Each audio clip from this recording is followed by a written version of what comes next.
Now, from across the tri-states, this is KHQA Sports. Well, the state-ranked Palmyra Panther baseball team opened its 2014 spring campaign with a 10-0 drubbing of its arch-rival Monroe City in the Flower City. Tonight, the black and gold had the chance and home field advantage to try a little bit of atonement. Strange game in this one. Pick it up early on.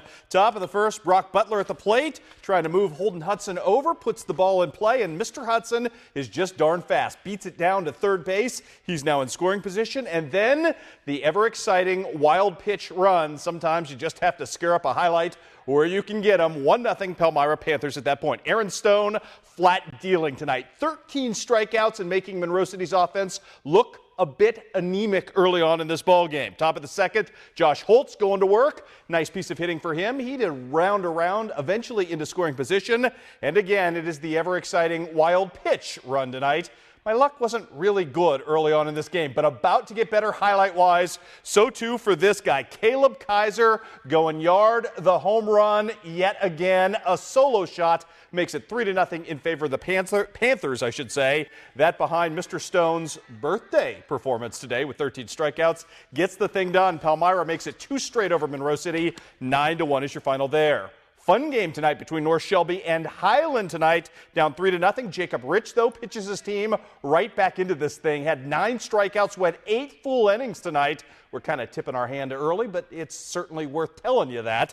Pick it up at the bottom of the fourth. Dylan Mettis puts a ball in play with the single. We'll call that an infield single, and that, my friends, would set the wheels in motion for more in this game as the Raiders are about to get resourceful in this one.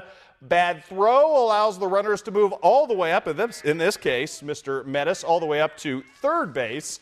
And that would later allow Taylor Jackson to put a ball into play right here. Fielder's choice makes it 3-1 at that point. Pick it up an inning later. Bottom of the fifth, Drew Miles would score on a stolen base overthrow right here. That allows it to be a 3-2 ball game. Later, the man who was at bat when all of this transpired, that, my friends, is John Arnett. Going to do some work as well, going right there down the first base line with a single. We're all tied up at 3. Could have been worse for Highland. Check out the play right here at the plate, though, by Jonathan Boyer, your catcher, on a ball that got away from everybody.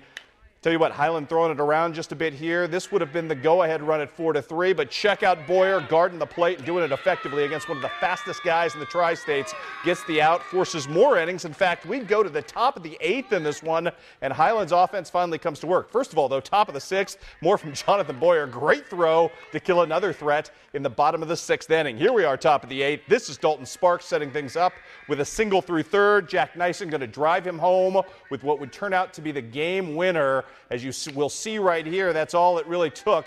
Little fielder's choice right here gets that done. And then Ryan Waterman comes on in relief and just was absolutely dealing in this game in the last 2 innings as Highland gets the win on the road.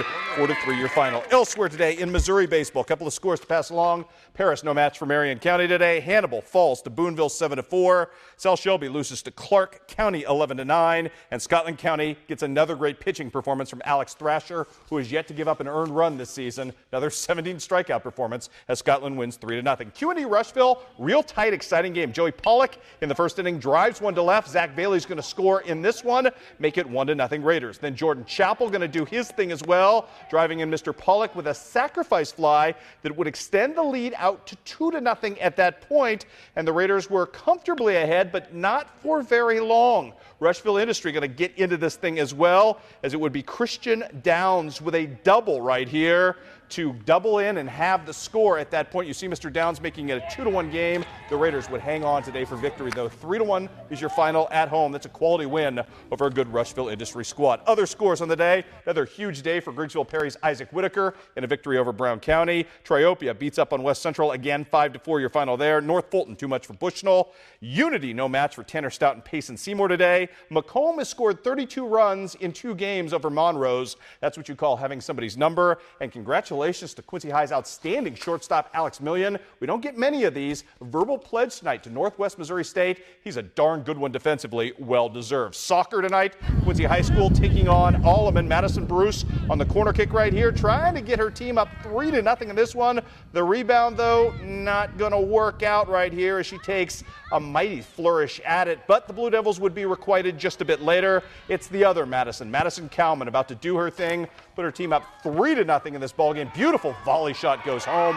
Kaylee Kuhlman with a pair tonight, as well as Quincy High wins by the final count of 4-0. Also on the soccer docket, Keokuk victorious tonight behind another hat trick from Taylor Lemon in beating Mount Pleasant 6-0.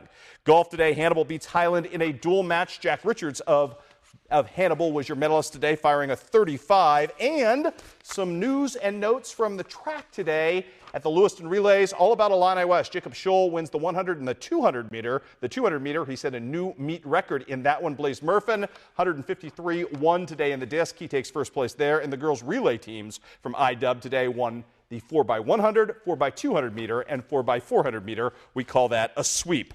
Also on the docket today, softball, Q&D too much for Central. West Hancock, a winner today over Unity 10-0, and it was Liberty getting 5 ribbies from Michaela Leapley in a beatdown, or actually I shouldn't say a beatdown, a run fest tonight is the word I'm looking for, over Payson Seymour. 13-9 your final there. 2 college scores to pass along. A split today, which is really good for John Wood against the number 8 team in the country, Lincoln Land. In the first game, Julie Schultz gets the win with 6 strikeouts and a 3-hitter. Second game, Julie Schultz out of Highland was the hero as well, as she had 2 for 2 on the day with a double, but again, a split for John Wood in that one as well. Lots of track and field, lots of baseball coming your way on Good Friday. All right, and I'm still processing that 17 strikeout game. That's incredible. Back-to-back 17 strikeout games between him and Cordy Kiger. That might be the best pitching staff in all of the Tri-States right now.